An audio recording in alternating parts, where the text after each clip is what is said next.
Hey friends, welcome to another episode of the 10 Laws podcast with East Forest. I am Senor Forest. This week I have a conversation with Mike Dannheim. I hope that's how you pronounce your last name, Mike, because you know what? We never said it together. You were just Mike. And he has been working on an app called Sensie that's all about muscle testing. So really in my mind, you were Mike Sensie. And I just realized before recording this podcast, I was like, I should probably figure out what Mike, your last name is. And it's Dannheim. So Dannheim. Either way, it's Mike with Sensie. And muscle testing is a pretty interesting subject. So I just wanted to learn more. And he's someone that I met on my travels. And I thought it was just super, super interesting. So we will get right into that. But it's a couple days away, folks. The Ram Dass album is about to be released, depending on when you're listening to this. But for me, it comes out August 9th. That's a few days. It's a really big moment in time for me because this has been a long time coming. I know we've been releasing it in chapters, but this really feels like because we're finally releasing it as one complete album. And that's what chapter 4 is. It feels like the journey really starts now. And we're just now, finally, I'm able to present it how I always was envisioning that it would be as one listening experience from start to finish. It's a little over an hour. And I wanted it to take you on a journey and cultivate different feelings in you from different types of music and songs. So I can't wait to hear what you think of it as one complete piece. Are you going to host a listening gathering? Are you going to be one of those folks? You know, you can do it by yourself, hosting a gathering by yourself. I'm serious. Like, we're all going to be listening to the record on August 9th all around the world. And you can join us in the energy of listening to it in that collective fashion. But you can also invite some friends over. You could do it with your friends or with the public. Do whatever you want. It's a way to connect with the others and use this moment in time and this record as a vehicle for connecting into these themes and ideas that Ram Dass wants to put out there and meet new people. So that's August 9th. We encourage you to host a listening gathering. If you want more info and materials, hit us up. info@eastforest.org. That's the same email if you wanted to say hey, or if you have questions or that kind of stuff, please do it. Thank you so much for those of you who have reviewed the podcast. If you'd like to do that, please do. It really helps, makes a big difference. Just give it 5 stars, scroll down, write a little review. Hit that little thing that says write a review. We had a cool review, recently from Ayurvedic Auto Harp. That sounds like a really interesting instrument, an Ayurvedic Auto Harp. But she says, or he, how dare I? They say, she says, perfect. Thanks so much for this tender and touching account of the context of the recordings. You and Radha have entered my life at an auspicious time.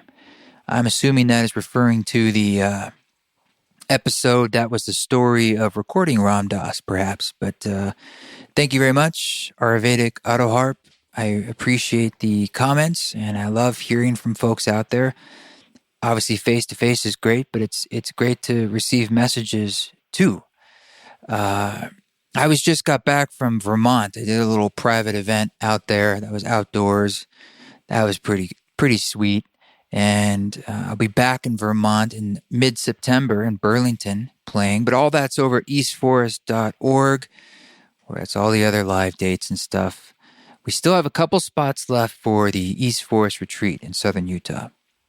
And I know that if you've been looking at it, maybe you're like, oh, I want some of the private housing. You know, I want my own bathroom. Believe me, I get it. I know how that goes. But let me just throw this out there. There's camping available, obviously, okay? And there's some bunk rooms, but all of those have these wonderful bathrooms that are private. There's just several of them upstairs, if that makes sense. So it's kind of a pretty sweet deal.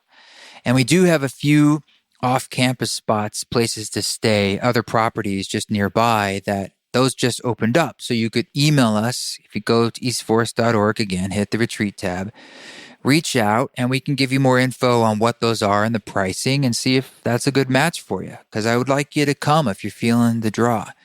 It's a special event. It's coming up end of September 26th through 27th. That's one of my favorite times of the year in southern Utah, down in Boulder, Utah, in the Grand Staircase National Monument. So we get the fall colors, hopefully, usually.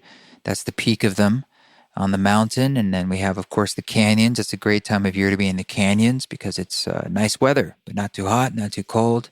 It's usually really great hiking weather.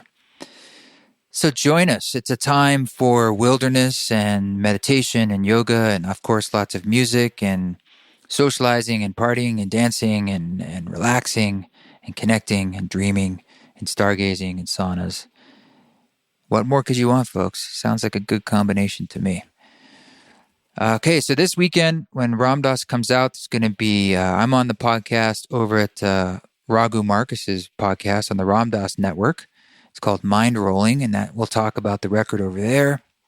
We're going to be doing a live event in San Francisco at Envelop, which is a 32-speaker system that surrounds you, and it does spatial remixes of the record. I'll be playing there live along with Christopher Willits, who's doing a remix for the record. And there's other things going on this weekend too. I mean, we've got like videos coming out. We're going to do a live stream through Ram Dass's Instagram on Friday of part of the live performance. And we're going to do a Q&A is the plan, at least. So maybe you'd like to join in and type in a question and check that out.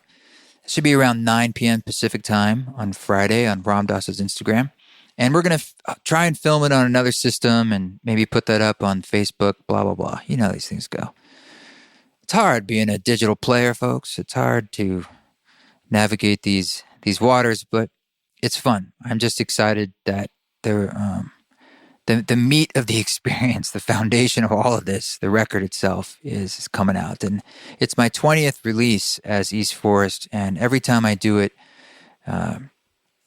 it's just, they're like milestones. You know, you look back on your catalog and your life, and there's these milestones where you essentially put out records, and they're like signposts in your career and your life. And this is one of those. So I'll stop blathering about all that. Okay. So let's get into this conversation with Mike, Mr. Sensie. Enjoy.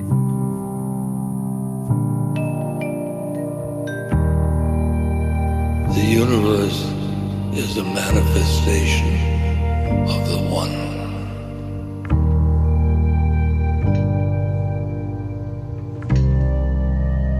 And the oneness is inside the soul. Thanks for joining me from the islands of Key West. Thank you very much. Thank you. Yeah. So we met at, it was Awaken Futures, right? Yeah. Okay. Yeah. Although I feel like I met you the first time I listened to your music, but that's another story, I guess. Yeah. But as far as when the two of us met, Awaken Futures, and you were there presenting, you were there because of the Sensie app, right? Yeah. Yeah. Sort we led a couple breakout groups during the conference. Cool. And you have, and eventually we'll get into that app a bit because it has to do with muscle testing. And muscle testing is something that I've been interested in. I kind of got introduced to it because I have a friend of mine that listeners of the podcast may know about, VCJ, Court Johnson. He's the guy who's the voice of the 10 Laws and kind of a mystic up in the hills of Santa Barbara. And he uses muscle testing with his kind of fingers and his thumb. And he kind of does it. He does these readings with people all the time, these long readings, like many hours. And I noticed that he's doing it on his hands, like continuously, as a way of checking in, I guess, with some sort of validity about what he's feeling or thinking or seeing internally. And that just always sparked my interest about muscle testing in general. And so I thought it'd be cool just to kind of, as a starting point, get into like, you know, what that is, some of the basics about it, and then a little bit about what you're up to. And then I'm sure that'll spur some conversation. Totally. Sounds awesome. Yeah, I mean, what you just hit on is, I think, a really interesting place to start the conversation, which is there's so many different ways that muscle testing is used, and can be used, and so many different understandings for it, which was sort of the curiosity that drove our exploration of like, well, how, what does this respond to and what doesn't it respond to, and what are the limitations and what is it even responding to, is still a big question that's driving our exploration. Why don't we go back and can you just tell us like what it is and where it came from as a methodology? Yeah. So muscle testing itself, not Sensie, right? Yes. We have to start at the beginning here. Yeah. Well, so Chinese medicine for thousands of years has always said that the body has wisdom, right? And so if you look to like the acupuncture communities or the chiropractic communities, they'll tend to consult the body to tailor their diagnosis and better understand what's occurring or what's at the root of the symptom, right? So many times when there's like pain in the body or there's something going on, that might not be the actual problem. That might be sort of like the victim screaming. And what these sort of Asian or Eastern methodologies do is they consult the body. So they'll ask questions and they'll do these forms of muscle testing to identify where the actual stressor is that's creating the pain so they can be more precise with their remedy.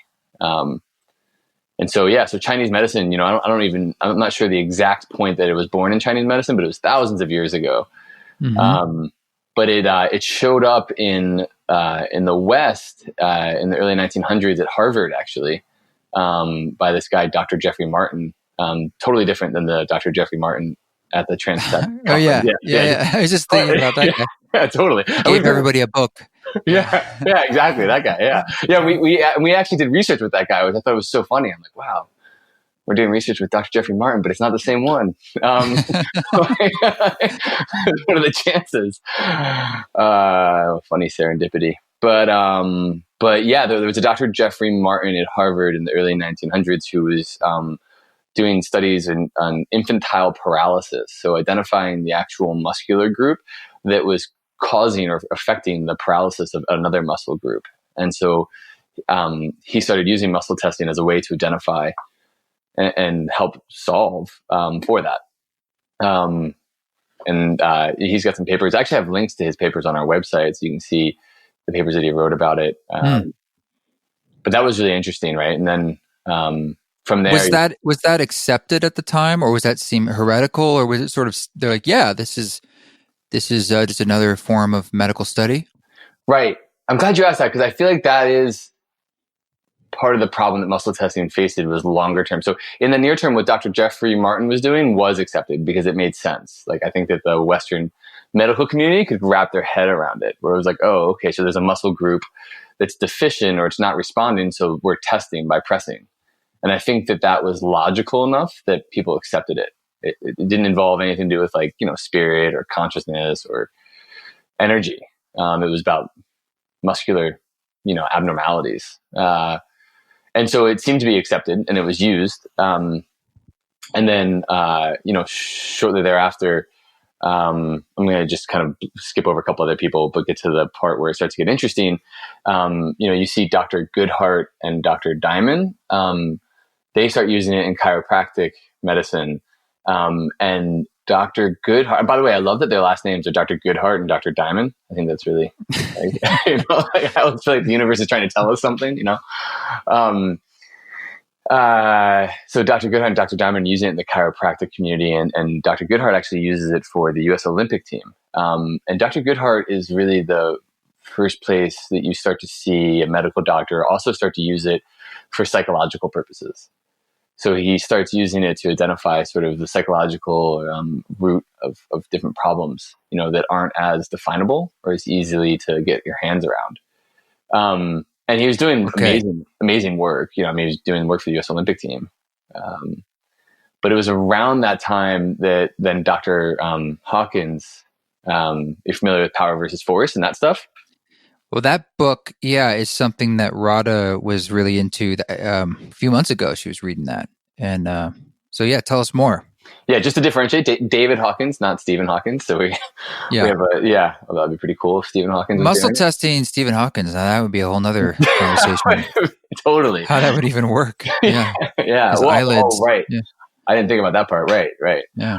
I was also just thinking about like exploring the cosmos with with muscle testing, but Oh my God. yeah. All right, let's stay on track. So Yeah, yeah, that is the this problem is with this getting deep. topic. This is getting deep, man. Yeah, Yeah. the topic can really get blown apart pretty quickly. But yeah, so at the same time that you have Goodhart and Diamond doing some pretty intensive work, Dr. Hawkins shows up on the scene, and he also starts doing some pretty super interesting work. But he starts making some really, what the medical community thought was to be really crazy claims. He starts. I can talk about that if it's of interest, but he makes a map of human consciousness through muscle testing, and he starts calibrating different figures, historical figures, people like Jesus and Gandhi and all the way down to Hitler. He starts calibrating them, their energetic levels and their emotional levels using muscle testing. And like, how does he do that? he does it on I don't understand. a metric system. So it's like, I believe Hitler was like a 0, and then Jesus calibrated at, I'm ballparking, it's been a while since I remember reviewing his work, but it was like 100 or 1,000. I forgot what the metric was, but it's like this range of numbers, and 0 being the lowest, and then he would test to see where they are, at what level. So he'd ask a specific question to help identify where they are on the spectrum of human consciousness. And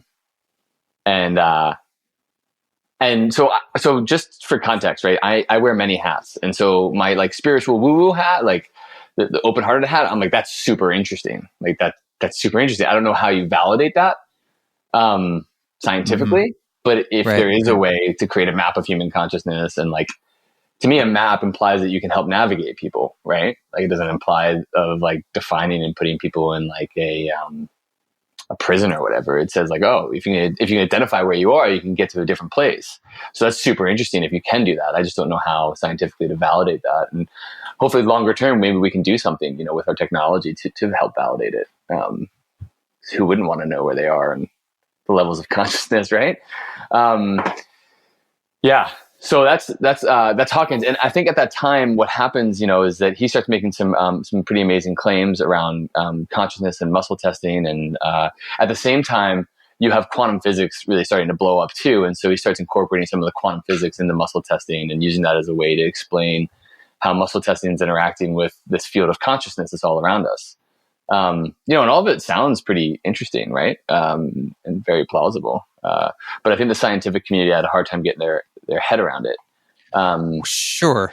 Yeah. I mean, would you say though, on one level, it's kind of like your body has through your muscles as part of your body, it has a communication or a response to sort of stimuli, which could be a question or a situation, and we can read that through this form of muscle testing as a way of trying to like read the subtler communication from our bodies coming from our brains, so to speak.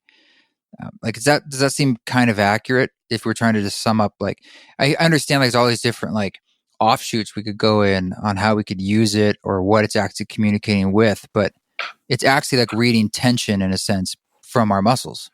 Yeah.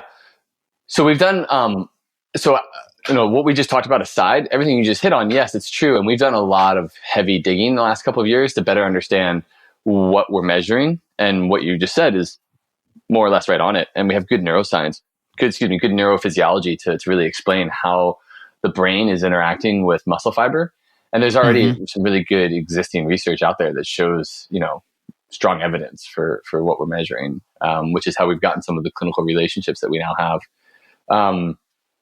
And what's really funny about what you just said is that if you actually go to the Sensie website, I didn't put David Hawkins on our website because I really wanted to, not because I have anything against him. I think his stuff is fascinating. He has several books that have been profoundly impactful in my life, but because really what I want to do with the technology is to help usher this in to sort of the Western mindset as a tool that can help us, right? Because stress is like one of the biggest problems that we face at the moment. So if we can have a tool that can help us identify sources of stress, we can heal them, right?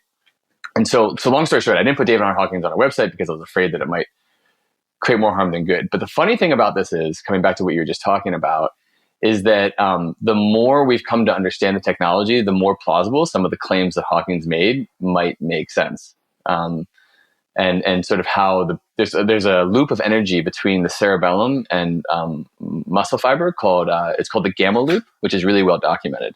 And so when you're having thoughts, if they're stressful thoughts, this energy goes down. It's the gamma neuron down to something called the Golgi tendons, which create muscular tension. So there's literally a recoil mechanism from these tendons that attach your muscle fiber to your skeletal wall that actually create tension in your muscle fiber, which then sends an alpha neuron back up to the brain, telling the body, there's biofeedback, telling the brain, hey, stress. So your body and your feelings are sort of this basically you're born with the most sophisticated computer of our own. It's like this biofeedback system. Your feelings are trying to guide you to what's in your best interest, Right. And muscle testing is at the heart of that. So traditionally, muscle testing is being done by yourself or someone else feeling resistance. Is that correct? Yeah. Should we just explain it really quickly? So, yeah, absolutely. Yeah. So if everyone listening, if you just imagine that, you stick your arm out straight and your arm's extended, and then a doctor's facing you and they put their hand on, say, your wrist, and you have to press up just a little bit, like a light resistance. And then the doctor, or whoever's administering it, will press down on the wrist and watch the recoil in your deltoid muscle. and if the recoil goes soft, there's stress present. If there's no recoil, there's no stress. And so the nervous system is responding to what we think and say and feel or are exposed to. So it sounds like one challenge of this would be you get in your head about it. And you're like, well, how do I just let sort of my natural muscle response, as opposed to, because you could obviously control your arm and control the resistance if you wanted to. We can move our arm around. And so how do people, get out of the way, in essence, of themselves? Yeah, that's a really good question. And we're exploring that right now in our next design function feature for Sensie. Because one of the things that we've noticed is exactly what you just articulated, is that you have to be in a sort of an open state. So if you're, in a state of defensiveness or skepticism, and you're not open to trying, then you're going to prove yourself right. And that's a really big conversation right there that we could have. How we do that, we prove ourselves right. And so so you do have to be open. So you have to be sort of surrendered and open and vulnerable to use the technology, and be wanting, curious and wanting to see what's going on. So you guys are using, the idea was the accelerometer in the iPhone. So when the muscle testing happens by them shaking it 3 times. And by doing that, it's measuring very small differences in the resistance of that shake to be the doctor. The iPhone is telling you that is a yes from your body, or that is a no from your body. Is that correct? Yeah. Yeah, right. Precisely. Yeah. When we built it, we asked the question, which was like, how can we help an individual do a stress test without a doctor being present? And we knew that it was the recoil that the doctor is looking at that's the most important part, so that bounce of the muscle. And so you do that, like you said, it's a gesture where you whip the phone 3 times, and we're measuring the bounce of the hand in the whip to identify stress. And do you have some data on how effective this is, or is there even a way to do that? Is it true, so to speak? But I guess it's hard to know what. That's a personal response, whether they think it's accurate or not. Well, yeah. So we did several studies. We've done actually a lot of studies. But one of the ground truths that we used was true versus false statements. So deceit. Oxford University points to the verity of the word spoken as the true gold standard for stress. So meaning statements like "I'm alive" versus "I'm dead," "My name is Mike" versus "My name is Kate." So statements that are very evident to be true or false. And we can detect a true from a false statement to 68% accuracy using smartphone sensors. And then we did additional studies on detecting stressful imagery versus non-stressful imagery, stressful sound versus non-stressful sound. And then we did a randomized control study with a doctor from Oxford University, which was similar to the deceit study, but used the computer and some imagery. And we eventually got the signal accuracy up to 79% accuracy. And what's really interesting is that what we've learned about it is that the actual accuracy for detecting stress now is we have super users in the 90 percentile. And it's bimodal. So we have some users that it's incredibly accurate for, and then we have some users who are at the 50% range. And a lot of it stems to what you were hitting at earlier, which is like helping a person to learn how to open and learn to be curious, which I think are just like such powerful things that we forget about as we become adults. Because Well, we're calling it the I am state. They have to be in like the I am state to use the technology. well, let's talk about that. So, what are the ways that someone, because this could probably be useful for a lot of applications, what ways have you found through the studies that someone is more open, someone is more I am, someone is more receptive? How do they do that? Yeah. So in the app right now, there's something called mind body skills, and we're gathering more data so we can provide feedback around it, but you can still experience it. And inside mind body skills are 3 categories that speak to exactly what you just said. And it's explore your physical energy, explore your emotional energy, and then explore your subtle energy. And so in each one of those categories, it walks you through a step, an actual action you can take to explore how to become open. So for example, in physical energy, the first thing it asks you to do is to feel weak. And it was super intentional, because for someone to feel weak, especially a man, you have to be vulnerable. Like the first step to allowing yourself to feel weak is just to be vulnerable, right? And what we know about vulnerability is that there's deep states of love behind vulnerability, right? So actually going into the practice of feeling weak, which not very many people probably do, right? It's a strange thing to think about feeling weak. You actually begin the process of becoming vulnerable, which can lead to helping you become curious, right? Of like, oh, why do I even want to feel vulnerable? Why do I even want to feel weak? But then doing the gesture so you can have the felt experience of vulnerability and weakness. And then right from weakness, we go to strong, so you can feel strong. And then in exploring your emotional energy, we have sadness and joy. So allowing a person to feel sadness, which there's so many benefits to feeling sadness, right? I mean, like sadness is healing medicine, or at least crying can be, I should say. And so it walks them through that. And then in subtle energy, it's feeling a true versus a false statement. So you can actually start to feel the difference, a very subtle difference when you make a true and a false statement in your hand as you're doing the gesture. And you really need to sort of quiet the mind and slow down to be in that felt experience. So that's how we're trying to engineer it. There's some additional things where, we're going to build into it, where we just ask them to take a couple of deep breaths, place their hand on their heart, some things before getting to the gesture, like place your hand on your heart, connect to your heart. There's so much powerful energy that comes from the heart. So hoping to reconnect them there, and just help them become more curious about the body. I don't know if that answers the question, but that's sort of how we're thinking about it. Right. But you find that if you have them go through that protocol, essentially the results can be more accurate. Yeah. And it's like a range, because what happens is actually there's a step before that I skipped right over, which is the gesture in itself actually helps. Because something we were completely unaware of when we first started this was how disembodied we all are. And I mean, like myself included. And we've worked with like tons of yogis on this too, who I thought would be super embodied. But we're super disembodied as a society. And the way we're measuring that is that when people do the gesture for the first time, it was like 90% of people would do like 4 or 5 whips and thought they did 3. What is the gesture? Just describe that. It's if you have your phone in your hand, you have to whip 3 times. You do 3 whips while thinking about a topic that has been prompted to you. So there is some like sort of like a shake, like you're shooting some salt out of a shaker. Yeah. So I've heard fly fishing, or like I've heard or like well so or whipping, but does it matter if you use your dominant hand? We need to do research on that. We haven't done non-dominant hand research yet, but that's definitely something I'm curious about. Okay. We haven't researched. Okay, and so what kind of questions or answers, or how can this be used with the app itself? Like, how does this actually become a practical tool? Yeah. So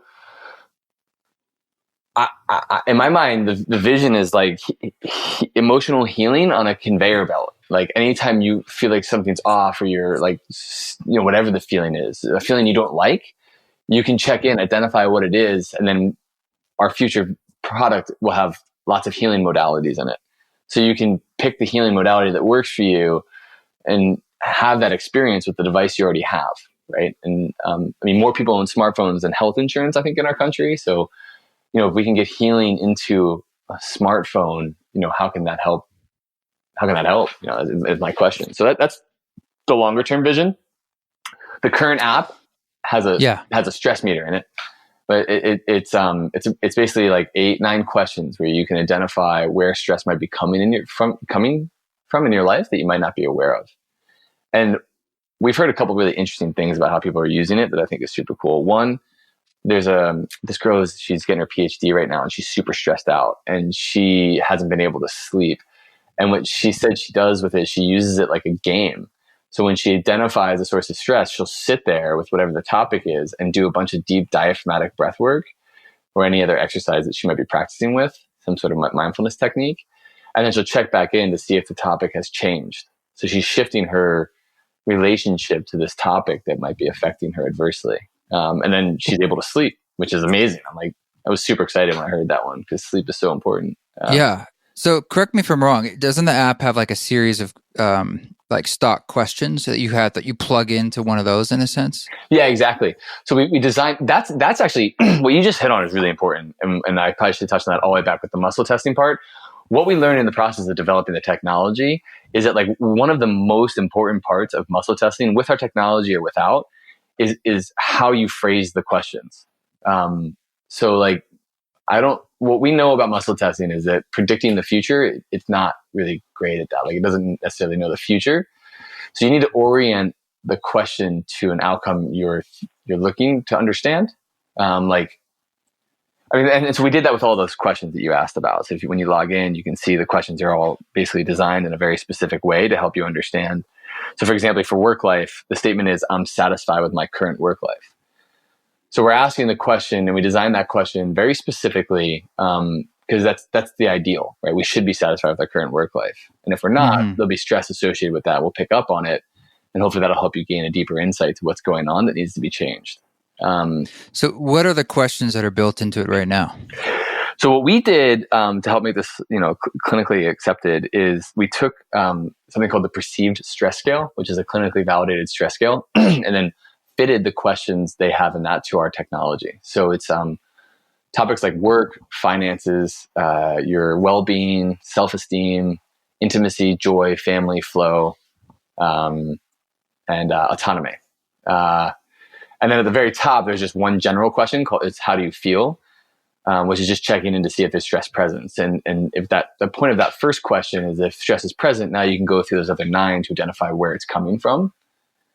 And then once it identifies where stress is coming from, it gives you some solutions to help immediately change your relationship to that topic so that you can have sort of more ease and access to a better solutions, and live more comfortably. Well, what if you want to use it to try to make a decision? And I realize that's somewhat in the future, but you're kind of checking in now. You're kind of saying like, for instance, is it in my best interest to go to this event or to take this job or, that kind of thing? Is that something you could do and it would help, sort of getting your body knowledge from that as opposed to your Totally. mind decision? Yeah, totally. And I'm happy. I'm like super open about this. I think that muscle testing, I'll answer your question and I'm going to go to the next point. Sorry. So yes, in the question that you just said, instead of saying, is it, I think you said, is it, you actually want to declare. So you declare it's in my best interest to take this job. So it's not a question. It's more of a declaration, and you're seeing if your body's like, yes, I agree with that, or no, I don't. Yeah, exactly. There's it's all statements, not questions. But it's kind of weird to tell someone to make a statement. So we say you can ask questions. I mean, it just seems to make more sense logically, but you have to make statements. Okay. The premise of our technology is that lie detection technology, polygraph technology, was one of the biggest breakthroughs for the field of human psychology, but we applied it to extract information from people instead of supporting people. And it was really because of the zeitgeist of the time that the technology was born. It was born during like World War I. And now that we're in this period of time where there's so much suffering, people want to know what's going on. And we know that criminals can evade a polygraph, but when someone's suffering, they don't want to evade, right? I would imagine most people want to understand what's going on. And so that's really the premise, is like when you're making statements, there's a response from the body, and there's so much good research to show this already, right? Like we know from all the polygraph research that like if you make a false statement, the body responds. Well, is a polygraph partially measuring muscle response, muscle testing? It measures a handful of things. So it measures heart rate variability, galvanic skin response, I believe pulse. I believe it's those three. But so that's part of the research we're doing with a couple of labs. Our hypothesis is that muscle testing is actually leading to a spike in those. So your muscle fiber is like, if you look at the body as internet, your muscle fiber is like broadband connectivity for the brain. Like, and I can actually share a little bit about this. This is super interesting. So like, Sure. an example of this, I think it's really interesting. All of us have that experience where we don't listen to our gut feelings, and we're like, God, why didn't I listen to that gut feeling? Like I saw it. And one of the reasons is that gut feelings use the hormonal system to rise into awareness. And the gut feelings are like a 56K hookup to the brain. So they're slow, and consciousness is also a little bit slow. So really you're seeing your gut feelings in hindsight, thinking that you saw them in the moment. Whereas muscle fiber is, direct access. There's a lot going on in muscle fiber too that we can talk about. But but going back to what we were talking about with the pulse and galvanic skin response and lie detectors, we're doing research to benchmark against those, because our sort of hypothesis and question we're asking is like, wow, does this muscle response actually lead to an increase in HRV, in blood pressure, in pulse? Like, is it preceding them? And if so, yeah. Well, maybe, just from an evolutionary standpoint, going back to our animalistic bodies before we had higher realms of frontal cortex, brain function and stuff. I don't know. It's like maybe that's more established in a sense in our DNA and our evolution, that on the base level of just like our muscle response, almost like a plant response. Yeah. When it moves from sunlight and stuff. It's like that's one of the oldest things we have in our body. You just nailed it. So in muscle fiber, there's something called muscle spindles. So your muscles, and specifically muscle spindles and the Golgi tendons, are actually sensory organs. So when you walk into a room and you're like, whoa, I feel the energy of that room, it feels off, like that is real. It's proprioception. Well, proprioception is how we orient ourselves in space and time. But, intuition is seems to be a function in that. And so to your point, that gamma loop, which is linked into the cerebellum, and the cerebellum is what regulates muscular movement. You're sensing things, and it's been there. The cerebellum is like the oldest part of the brain. Can we riff on that for a second? Because I think that's super interesting. Yeah. Okay, so the cerebellum, that's like, I'm so excited about this because it's all sort of new research that's come about during the period of time we've been doing work on Sensie, that's coming out of like Stanford, Harvard, some of the best labs. Basically, the cerebellum, we've always thought it as part of the reptilian brain, and we thought that 90% of its function was for our fine muscular movement. So regulating movement, right? So if you're like doing yoga and you do like tree pose and you look down at your foot will be wobbling at a really fast rate that you consciously can't control. That's the cerebellum, basically regulating, helping to stabilize you. Okay. What's really interesting that they're finding, there's a ton of good research, I've got links to all of it, that basically the cerebellum has evolved with us. And what we're learning about the cerebellum is actually 80% of its function is an editor or an auditor for all of the other parts of the brain. So all of the higher thought, all of the things that are, that are newer, the cerebellum is actually the editor and auditor for them, to make sure that they are like coming through and into your life in a way that's in cohesion with how you want to be represented. A funny example of that would be like someone who gets drunk. What they're doing is they're putting the cerebellum to sleep. So the editor's offline. So they're saying, do crazy things, right? That are, whatever, are embarrassing, which, yeah, Okay. you know what I mean? But so to your point, like this whole thing, between the cerebellum and the muscle fibers and the Golgi tendons is at play with our human psychology. There's a lot there, but I'm like super stoked on that. Yeah.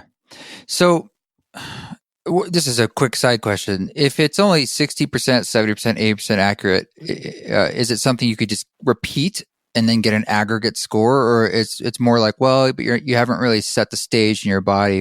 It would consistently be inaccurate if you haven't done certain things, or you're just like hypnosis. If you don't want to be hypnotized, you won't be hypnotized. Right. So if you repeat it, and you don't want it to repeat. Could you do it like 12 times as opposed to just doing it once and say, oh, most of them were yeses, so it gives me a better sense of the result? Yeah, I think so. What Sensie's doing is it's amplifying you, right? So it's not a magic black box. So like to that point, if you do it, let's say 12 times, and for the first 5 you're doing it true and open, and the 6th one, all of a sudden by doing it so many times you've shifted it and it's changed, then Sensei's going to change, right? Right. So it's like, yeah. So it's the funny thing. Does that make sense? Yeah. I mean, so let me ask you, like, it sounds like you're still doing some research, and you said like you put some questions in there that would be quote unquote accepted by more of a medical establishment, scientific establishment. And I'm assuming there's a methodology behind that. So this was, because I've always thought of muscle testing in a sense as sort of a fringe idea. And I'm hearing you say that, well, it didn't start out that way. And maybe, I'm not sure how it got that way. Maybe because some people were pushing the capability of the technology, so to speak, beyond the rash, beyond the, they were just getting kind of out there. Yeah, maybe trying to predict the future, or things that can't be qualified and quantified. And so therefore science is like, well, now it's not science anymore because there's no way for us to prove if that's true. And it sounds like you're trying to ride a line to make something accurate, but also scientific. But I also sense you're planning to go somewhere else with it in the future. Yeah. So tell me about that. Yeah. So that's right. I mean, we've done research. So alongside what we have in the product currently, we've also done research with some healers, and this Dr. Ann Jensen out of Oxford University did her whole PhD at Oxford on muscle testing, which is super rad. And she's our scientific advisor now. And she also has developed these healing protocols that uses muscle testing to identify the emotional cause of a stressor. So for example, in Sensie right now, if you identify that work is stressful, like you might have already known that. But what's more interesting is then being able to identify the actual emotional cause of that stress, right? Is it anger? Is it fear? Is it sadness? And how do you do that with the app? So if it's like has these base questions? Yeah, so you declare it. So you make the declaration. So first, you go through stress meter that's in there already, and you identify it's work or finances, and then now that you've identified that, you'd be prompted. Do you want to help shifting this? And you could pick the protocol you want. So let's say you pick Dr. Jensen's. We'll call it a program, and Dr. Jensen's program is called Heart Speak, and the way it works is that you then make the statement. So the cause of stress is fear. If Sensie doesn't see stress, it then loads the next question. So then it prompts you to say the cause of stress is anger. So you say the cause of stress is anger. You do the gesture. It sees stress detected for anger. It then plays an intervention in the app. Dr. Jensen's program uses posture to actually elicit and bring forward the stressful emotion. So you evoke it and burn it off. And then it uses a principle in neuroscience called memory reconsolidation to actually alter the memory of, say work, if that's a topic you're working on, from anger to joy, by then sitting up and using the posture of joy. So smiling and rolling your shoulders back. Her technique's awesome. It's had a big impact on me. I mean, is there a way that it could be developed in the future where you can sort of input your own questions or statements, I should say? Yeah, that's actually, I should have said that before I went to the healing ones, but that's going to be part of the next build, which is we're going to have a module in there called Explore on Your Own. Something that you might be totally interested in that I was just jamming with a friend earlier today on is sound. So I've got a friend who is a sound healer. She uses sound bowls and hand pans and all kinds of really cool music. And she's been using it to help her clients identify which sound bowls. She's got like tons of Tibetan sound bowls and crystal sound bowls. And so she uses the technology to help identify which sound is best for the different clients she works with to help optimize their experience and sound journey. So what would be the statement that she does to test? Yeah, so we talked about a protocol. And so first, there has to be sort of like an onboarding for each client. And so the onboarding would be they sit and they play each sound bowl. So the client's exposed to each sound. So let's just say there's like 5. It's sound bowl A, B, C, D, E. Or, was that 5? Yeah. And she would say, this is It's like a sound bowl A. Pepsi challenge. It's a blind taste test. Yeah. But you don't know what sound bowl it is. Right, exactly. The hippie Pepsi Coke. Yeah. I love that. Okay. Basically the hippie Pepsi Coke. And then after they've been exposed to the sound bowls, they would then do the muscle test. Sound bowl A is optimal for my well-being, or whatever they're looking to optimize for. The statement, if it's not well-being, it could be for my bliss, for my release, for whatever the goal is that the client's looking for. You'd orient the question to that goal. So sound bowl, the sound bowl A is optimal for my well-being, and they do the gesture. If there's stress, don't use that sound bowl. Mm-hmm. Mm-hmm. And then they can throw it out. Yeah. I gotcha. Yeah. Well, for that client, hold it for the next one, because what's good for one person might not be good for another, right? Exactly. Yeah. So this seems really promising. Why isn't it more mainstream? I don't know. That's a question I keep asking. I think it's because there's a vagary to it, in a sense. It's like people want a black or a white, even though it kind of is that. But could be. I've got so many questions, man. I've got so many unanswered questions, and especially it's all around the body. There's such a rejection of the body. I don't understand it, and I have way more questions than I have answers when it comes to this one. Well, we're so in our heads since like Newton, really. Yeah. It's sort of Descartes kind of thing. I mean, that's the paradigm we're in. That's the religion we're in, is of the mind. And why do you think that stuck so hard? Because there's been some really good people who've come that have tried to point us to the body. I would say because when that shift started to happen, and Newton was hit on the head. There's an irony to that. Totally. With an apple, supposedly. Well, all this, I think it ushered forth such advances that they thought, this is where the power is at. And it was all new. And then you just start fast forwarding that to like the Industrial Revolution and this idea of dominance over nature, fast forwarding that to the information age and to where we are now. And there definitely is the belief and paradigm that we'll invent and think our way through anything.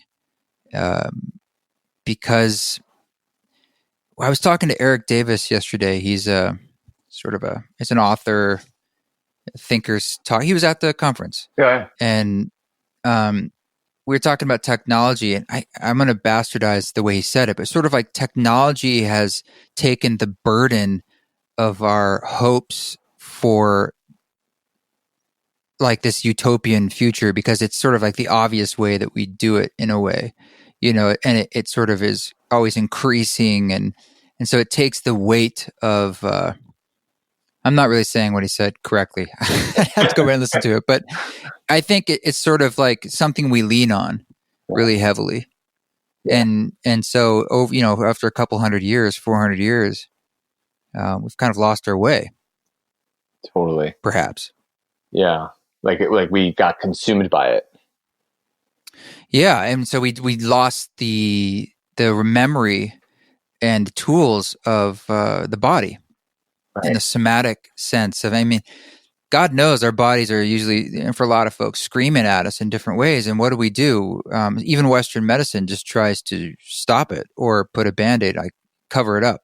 Yeah. As opposed to, as you said, the Eastern Chinese approach of what's the cause, or where's the imbalance?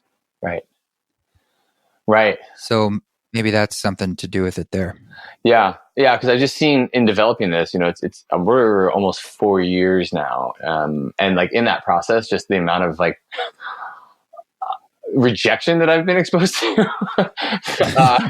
I could write a book about the number of times, which has been good. I probably needed some humbling, but but some of it just didn't make sense. A lot of it didn't make sense. I couldn't. It's probably a re-education type thing, because for a lot of people, I think they either don't know what it is or they think they do, and they have a pejorative mindset about it because they see it as pseudoscience. Yeah.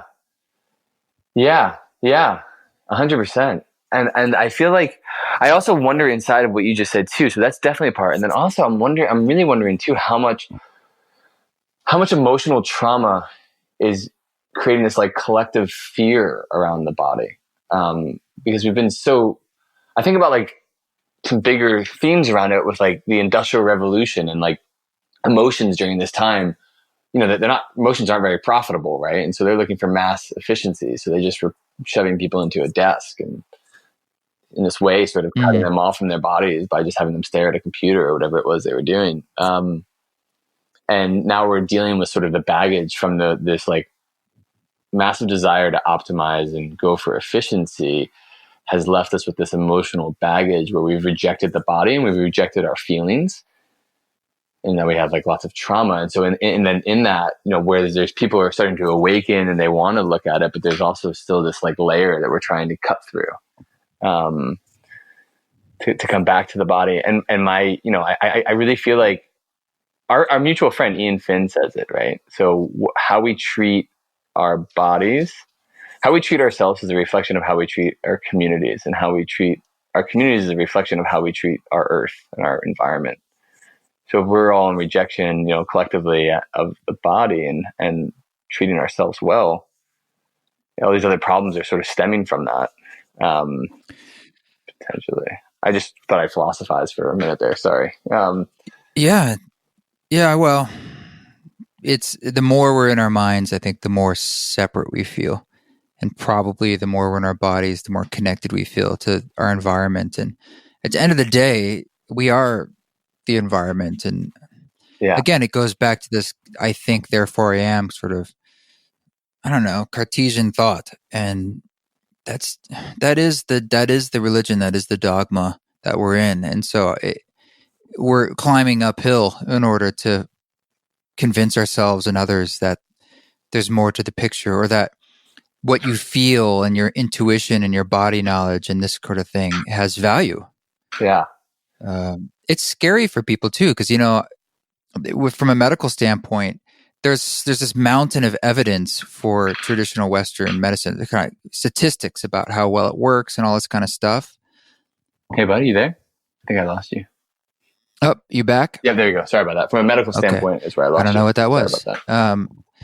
I was saying there's a mountain of evidence statistically with Western medicine about like what works.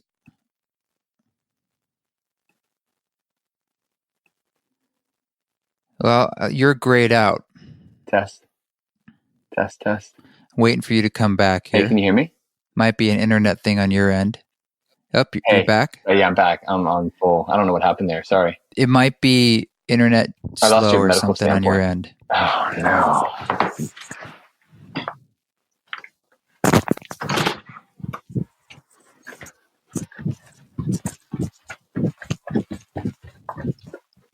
Okay. Hey, how's the internet over there? It's better. I'm switching. I switched rooms. I'm closer to the internet. Can you hear me now?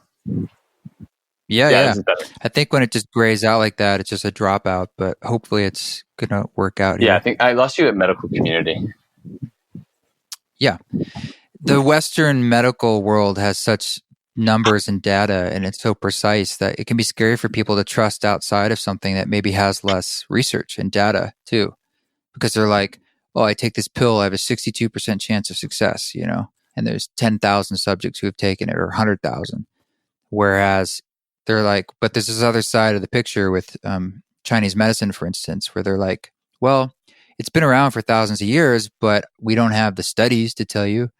And some people get freaked out. They're like, I need to know like exactly how this is going to work and stuff like that. And it's hard for them to trust other aspects like body knowledge, or working with the body. I think that's a skill you have to learn, because if we don't have a way to measure it, like this app is a way of measuring it in a sense, but if you don't have that, you're really just working with you and your body, and there's an intelligence there that you have to learn.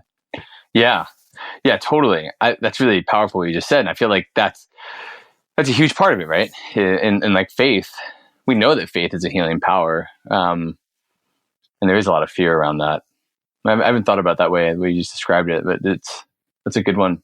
And we're hoping, it's our hope is, I think to pay it, to be honest or fair on both sides of it, that faith also has been sort of used in not malicious, but in ways that may have gone too far in one direction.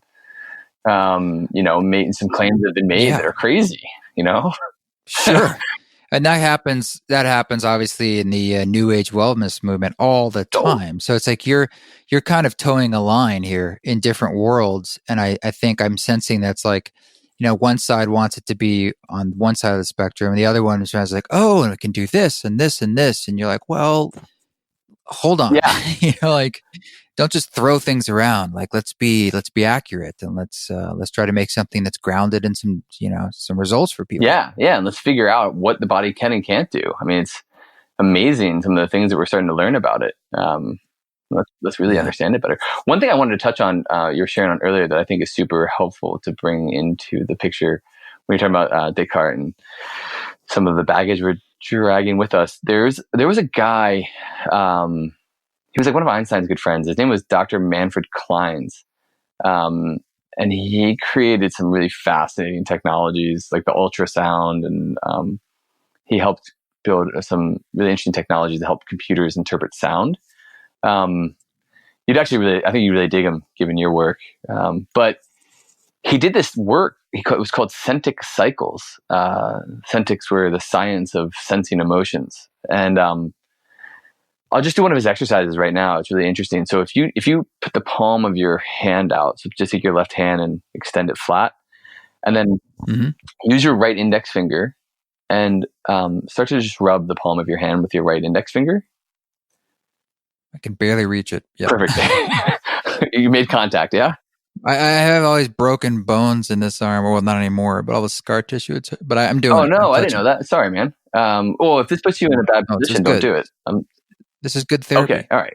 Stretching There we the go. finger. Yeah, I don't want to hurt you in any way. Sorry. No Cool. pain. All right. Well, so yeah, just sort of rubbing the palm with your index finger, and as you're rubbing the palm, start to express love. So just rub the palm and then start to express what love is as you're rubbing your palm. And go ahead and do that for a second. And then as you're rubbing the palm, we're going to switch now and start to express anger. So as you're rubbing your palm, just rub the palm in the whatever anger might feel like for you. And so we don't leave you in anger. We'll come back to love. So express love again. Rub the palm with love.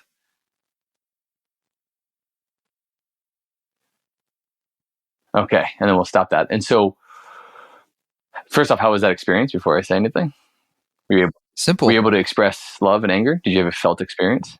Of course, yeah. Yes. Very clear. Yeah. So what Manfred Klein says, which I find so fascinating, is that emotions are actual time forms that are in our nervous system. They're like DNA that's coded into the nervous system, the central nervous system.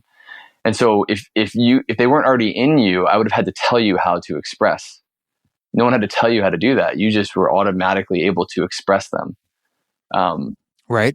Well, that's a very different approach to emotions than what's currently happening, and a different approach to the nervous system. And it goes back all the way back to Plato's theory of form, to Plato and Aristotle. If you're familiar with their theories of form, but not really. So there's some. I'm not an expert on these two, but from what I remember, Plato's theory of form basically was that you can't detach.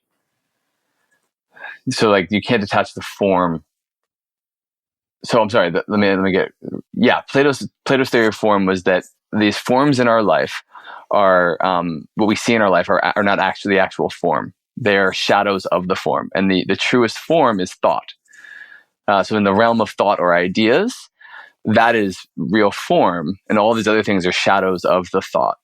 And then, and so therefore, the shadows can't be divorced from the thought or the actual true form itself.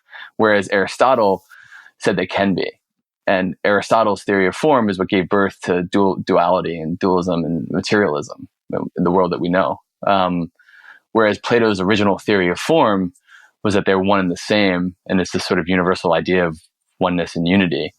And that ties into sort of Manfred Klein's work on the idea that these emotions are a central part of our nervous system. They're not happening to you. They are you. They're in you. And they can be expressed and released at any time you need to by this simple little hand gesture you just did. Wow. It's a little heavy, but it's super. Yeah, no, but it's interesting. I mean, it's essentially like the muscle testing is just that. It's a test to give you information, and then how you work with that stuff. You could use any number of methodologies to, try to help that or help, work through the thing you want to work through. I mean, I guess you could use it on one level just to learn like what's best for you in a sense, or what's not very good. And then the next level is like helping to root that out and work with the cause or the beginning. Yeah. Yeah. And like tying it back to muscle testing and what you just said, like you know what's going on, and muscle testing is a way to connect back to your truth. And that's, I think the most beautiful thing about muscle testing is like so much of suffering comes from this external seeking. And what muscle testing is showing is like you reclaim your truth, and the crazy thing about that truth is like we did research on it, and yes, your body responds to true and false statements. And yes, your body also responds in a similar way to stressful and non-stressful emotions. There's like this similar response that's happening in the muscle fiber. And so your feelings are your truth in a way, right? And I think it's poetic and nice. In some ways they don't lie, or they're at least they're coming from a root truth. Right. And the thing about what you just said there is that when I honor my truth, it's my truth. It's not necessarily yours. So how I feel is my truth. And maybe you feel differently. But when I start to respect the way that I feel, maybe from that place, I can respect you and the fact that you can feel differently than me. And that's okay. Right. And we can all have that sort of place of acceptance for one another through the idea that, people feel differently, and that's okay. And just because you feel a certain way doesn't mean anything about me. Right. Well, maybe this can solve the Israeli-Palestine thing. We're just like, guys, you just feel different. Exactly. Okay. Just whip your phone, guys. Peace in the Middle East. Quit killing each other. Peace in the Middle East. Well, this stuff is really cool, man. Right. I mean, so how can people give this a shot and dive in and check out more about what you're doing? Yeah. Sensieapp.com. So www.sensie, SENSIE, app.com. You can download it there. And it's also, you can search it inside like the Apple App Store or Google Android Play Store, right? Yes, thank you. Yeah, both of them. You just pop in Sensie. Android Play, where we just released on. And so when you search for Sensie, SENSIE, it autocorrects. So make sure you tap on the fine print and make sure you tell them you want SENSIE. It autocorrects to SENSI, I think. So cool. Yeah. Yeah, man. Thanks. Yeah, I learned a lot. I had some basic questions you answered, and I look forward to now digging into it a little deeper and the subject. And yeah, it's really neat. So I appreciate you bringing this into my life, and I think other people will be into that too. Stoked, man. Thanks for the opportunity to connect. Good to link and share on it.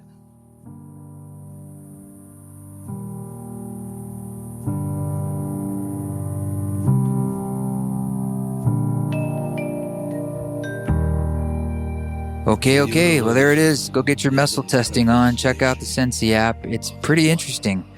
Once you really know sort of what's going on with it, it can be a really useful tool. So thank you, Mike, so much for digging into that. This track that you are hearing in the background, it's called We Are Truth, and it is from the Ram Dass record. That's me singing in the background. Someone asked me when they heard this song, they were like, I got a question. Who is that lady singing on that song? It's like, that's me. Like, I can't understand what she's saying. Is that intentional? Yeah. It's sort of, kind of. It's like a vibe thing. That's We Are Truth. Ram Dass coming out August 9th, Friday. And lots of events. Please say hello. Please give this podcast a review. Do your thing. Do your walk.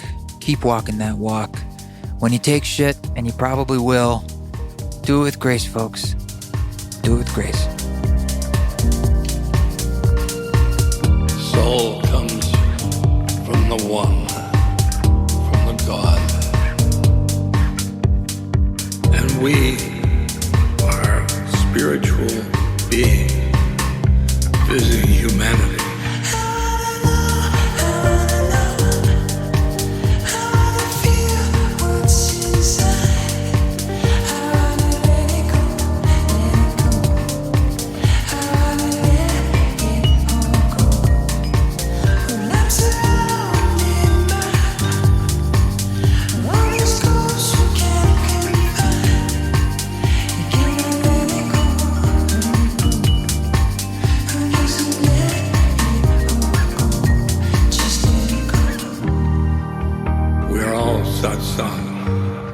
We are all truth.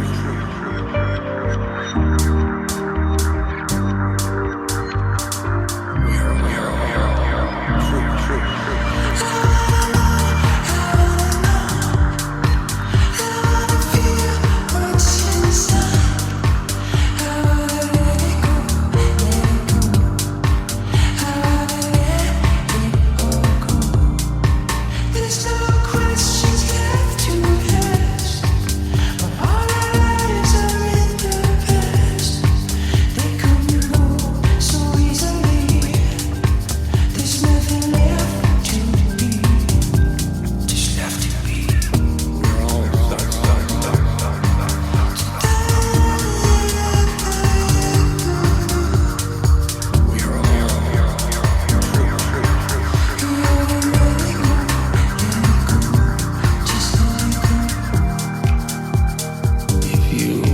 Identify with your soul, then you see other people as souls.